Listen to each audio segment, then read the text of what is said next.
अस्सलाम वालेकुम मुअज़्ज़ज़ सामीन, मेरे YouTube चैनल पर एक नई वीडियो के साथ खुश आमदीद। Hope you all are fine. So guys, आज की ये वीडियो यूएस नेवी के बारे में है, जिसमें हम यूएस नेवी की हिस्ट्री, करंट एसेट वगैरह पे बात करेंगे। तो चले आज की ये वीडियो शुरू करते हैं।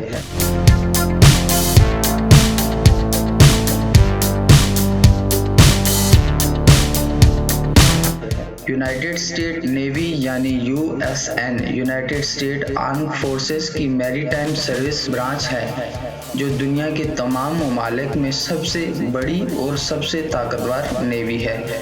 अगर हम यूएस नेवी की एक्टिव फ्लीट के वजन के हिसाब से देखें तो ये दुनिया में इससे नीचे की 13 नेवीज कंबाइन करने के बाद भी ज्यादा है। यूएस नेवी में दुनिया की सबसे बड़ी एयरक्राफ्ट कैरियर की फ्लीट पाई जाती है, जिसमें एयरक्राफ्ट कैरियर की तादाद 11 है और 2 new aircraft carrier production phase में हैं, जिनमें तकरीबन एक एयरक्राफ्ट कैरियर की value around 14 billion US dollar है। यूएस नेवी में एक्टिव पर्सन्स की तादाद 3,36,978 है और 1,01,583 रेडी रिजर्व है, जिनको किसी भी वक्त जरूरत पड़ने पर डिप्लॉय किया जा सकता है। यूएस नेवी के पास 290 डिप्लॉयबल कॉम्बैट वेसल्स और 2623 ऑपरेशनल जंगी जहाज हैं। तो गाइस, ये तो था थोड़ा इंट्रोडक्शन। चलें जरा इन चीजों को डिटेल से डिस्कस करते हैं।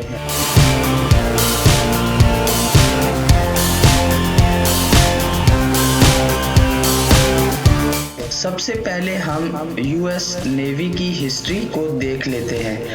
13 अक्टूबर 1775 को कॉन्टिनेंटल कांग्रेस ने बरतानवी ताजरों के खिलाफ इस्तेमाल के लिए 2 बहरी जहाज़ों को परचेज करने की इजाज़त दी, जिससे कॉन्टिनेंटल बैरियर की तख्लीक हुई। इसी तख्लीक को यूएस नेवी का पहला क़याम समझा जाता है। इस नेवी ने मिले जुले रिजल्ट हासिल किए, मगर साथ ही साथ अपने 22 जहाज़ों को भी खो दिया। अगस्त 1785 में इनकलाबी जंग के बाद आखिरी बच जाने वाला जहाज 20 सेल कर दिया गया। इसके बाद कांग्रेस ने 1794 में नेवल एक्ट पास किया, जिसके बाद 27 मार्च 1794 को मुस्तकिल बैरिया कायम हुई। 1798-99 में यूएस नेवी फ्रांस के साथ कासी वार में इन्वॉल्व रही। इसके बाद 1801 से 1805 के दरमियान फर्स्ट बारबरी वार में और उसके बाद वार ऑफ 1812 में भी अमेरिकन नेवी ने हिस्सा लिया। इसके अलावा भी यूएस नेवी ने 19वीं सदी में काफी सारी वॉर्स में हिस्सा लिया और साथ ही साथ यूएस नेवी ने वक्त की जरूरतों को पूरा करते हुए जिद्दत पसंदी की राह पे भी अपना सफर जारी रखा। 1880 में जिद्दतकारी प्रोग्राम शुरू हुआ और स्टील से बने बहरी जहाजों ने अमेरिका में स्टील सनत को मुतहर्रिक किया। यूएस नेवी की इस तेजी से तोसी और 1898 में अस्पानवी बैरिया के खिलाफ फैसला कुन फतह ने यूएस नेवी और यूएस के तकनीकी मयार के लिए दुनिया के दिलों में एहतराम पैदा किया। इसी टाइम के दौरान अमेरिकन नेवी ने खुद को जर्मनी और बरतानिया की नेवी के बराबर करने की कोशिशें तेज की, जो उस टाइम दुनिया की बेहतरीन नेवल फोर्सेस थी। 1911 में यूएस नेवी ने सुपर ड्रेडनॉट किस्म के बहरी जहाज बनाने शुरू किए।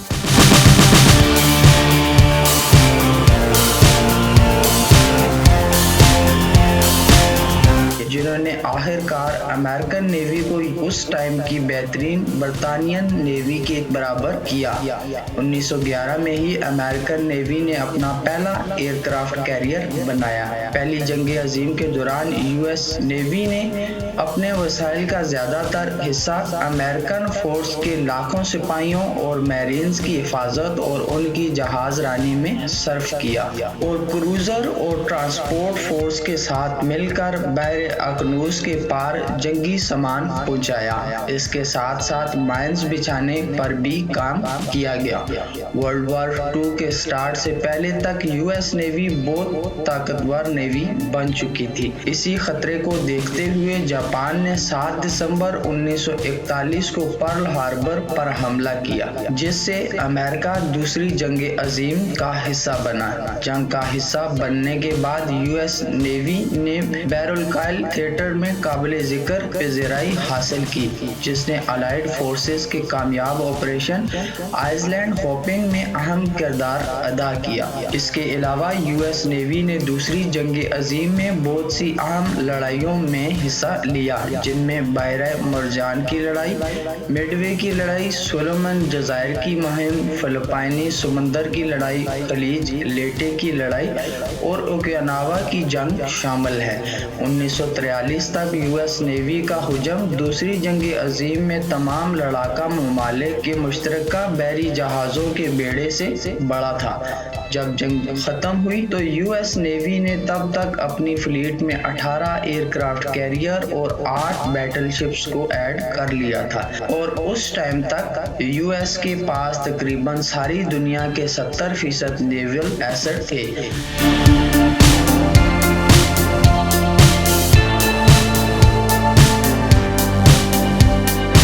अगस्त 1945 में अपने पीक टाइम में यूएस नेवी के पास अराउंड 6768 शिप्स थी। दूसरी जंग अजीम के ख़त्म होने के बाद कोल्ड वार के दौरान जब अमेरिका और रशिया के दरमियान जंग के खतरात थे, तो यूएस नेवी ने अपनी टेक्नोलॉजिकल एडवांसमेंट जारी रखी और डिफरेंट किस्म के हथियार, ज़्यादा एडवांस शिप्स और एयरक्राफ्ट बनाए। साथ ही साथ यूएस नेवल स्ट्रेटजी भी चेंज हुई, जिसमें अलाइड ममालिक की मदद के लिए यूएस नेवल फोर्सेस यूएस के अलावा भी डिप्लॉय की गई। यूएस नेवी ने वियतनाम वार, क्यूबन मिसाइल क्राइसिस में भी अहम किरदार अदा किया। इसके अलावा पर्शियन गल्फ में ईरान के खिलाफ 1987-1988 में भी यूएस नेवी ने मुख्तलिफ ऑपरेशंस में हिस्सा लिया। कोल्ड वार के ख़त्म होने के बाद 21वीं सदी में यूएस नेवी का रुझान रशिया के खिलाफ जंग से हट के रीजनल कॉन्फ्लिक्ट्स की तरफ आया, जिसमें यूएस नेवी ने डिफरेंट मिशंस में अपना किरदार अदा किया।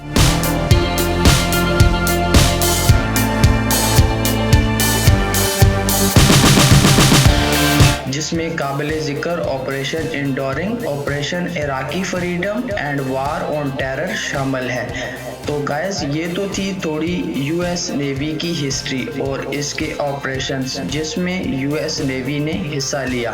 अब जरा हम यूएस नेवी के करंट एसेट पे बात कर लेते हैं। यूनाइटेड स्टेट नेवी के पास तकरीबन 490 शिप्स हैं और इसके अलावा तकरीबन 90 शिप्स ऐसी हैं जिनको फ्यूचर में यूएस नेवी में शामिल किया जाएगा।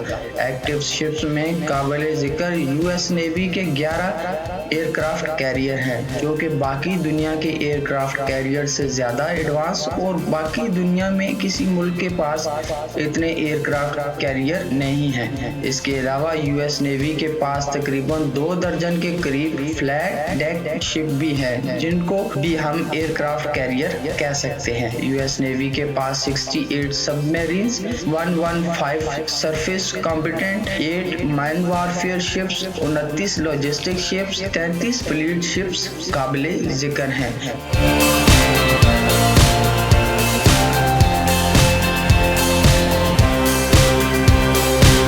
US navy wide naval force है जिसके पास बहुत सारे मुल्कों से बड़ी एयर फोर्स भी है, जिसमें जंगी जहाज़ों की तादाद 2326 है, जिनमें दुनिया का सबसे बेहतरीन जंगी जहाज़ F-35 भी शामिल है। यूएस नेवी के बेसेस मोस्टली यूएस में ही हैं, मगर इसके साथ साथ यूएस नेवी के बेसेस यूएस के हमायती मुल्कों में भी एग्जिस्ट करते हैं, जिनको ज़रूरत पड़ने पर यूएस नेवी यूज में ला सकती है। यूएस नेवी के कमांडर इन चीफ यूएस के सदर जो बाइडन हैं। इसके बाद secretary of defence Lloyd Austin, फिर secretary of the navy Carlos Del Toro और chief of naval operation admiral Michael M Gilday है। तो गाइस ये तो थी यूएस नेवी के बारे में वीडियो। होपफुली आप लोगों ने इस वीडियो से कुछ न्यू चीजें लर्न की होंगी। US navy size, asset, resources में तो सब पे भारी है, लेकिन वॉर टाइम में ही ये डिसाइड किया जा सकता है कि कोई फोर्स कितना अच्छा परफॉर्म कर सकती है। होपफुली एंड अल्लाह से दुआ है कि ऐसे वक्त ना आए जब ये मशीन्स किसी के मद्दे मुकाबिल हों। इसी दुआ के साथ इस वीडियो से मुझे दीजिए इजाज़त। Take good care of yourself. Allah Hafiz.